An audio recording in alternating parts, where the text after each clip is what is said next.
السلام علیکم، بسم اللہ الرحمن الرحیم۔ 4 چیزیں کبھی نہ چھوڑیں، معمول بنا لیں۔ نمبر 1، اللہ تعالیٰ کا ذکر نہ چھوڑیں، ورنہ آپ اس بات سے محروم ہو جائیں گے کہ اللہ تعالیٰ بھی آپ کو یاد رکھے۔ فَاذْکُرُونِی اذکرکم، تم میرا ذکر کرو میں تمہیں یاد رکھوں گا۔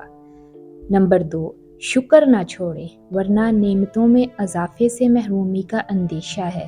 لَإِن شَکَرْتُمْ لَأَزِیدَنَّکُمْ، اگر تم شکر کرو گے تو میں تم کو مزید دوں گا۔ نمبر 3، دعا نہ چھوڑیں، ورنہ آپ قبولیت سے محروم ہو جائیں گے۔ ادعونی استجب لکم، تم مجھے پکارو میں تمہاری دعا قبول کروں گا۔ نمبر 4، استغفار نہ چھوڑیں، ورنہ نجات سے محرومی کا اندیشہ ہے۔